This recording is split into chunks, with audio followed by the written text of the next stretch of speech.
Салям достар, біз сіздермен кеңістіктегі түзу мен өзара орналасуын қарастырудамыз.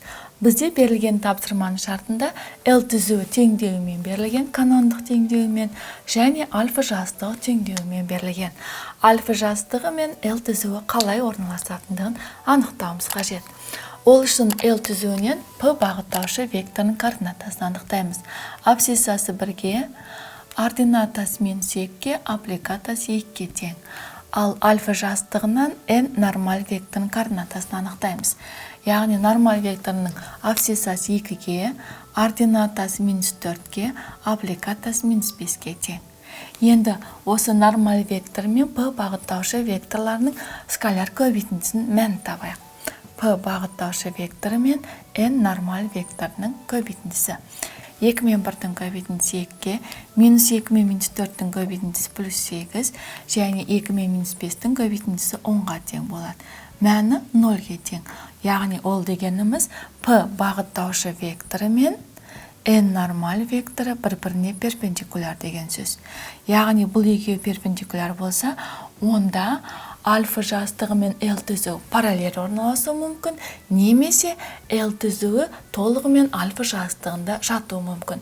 Енді анықтайық. Яғни бірінші жағдай L түзуі параллель болуы мүмкін альфа жастығына, немесе екінші жағдай L түзуі толығымен альфа жастығында жатуы мүмкін.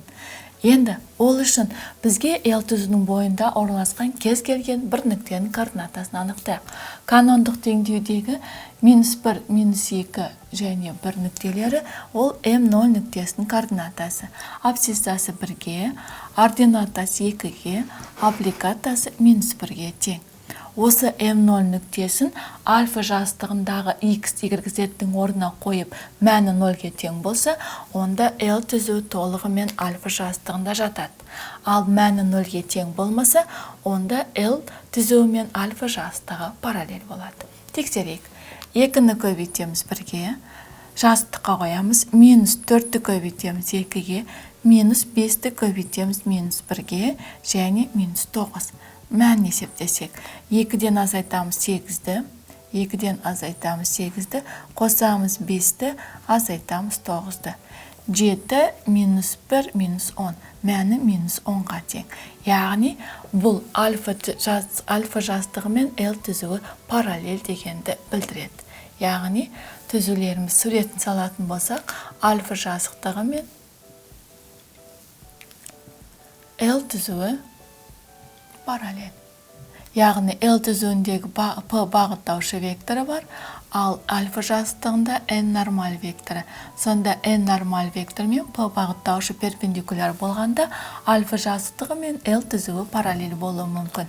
Немесе L түзуі толығымен альфа жастығында жатуы мүмкін. Ал біздің кезекте M0 нүктесі, ол берілген L түзудің бойында орналасатын M0 нүктесі альфа жастығына тиісті емес. Яғни жазып қояқ, M0 нүктесі тиісті емес альфа жастығына. Сондықтан L түзуі мен альфа жастығы параллель. Балалар, біз сіздермен кеңістіктегі түзу мен жазықтықтың өзара орналасуын қарастырдық. Келесі кездескенше сау болыңдар.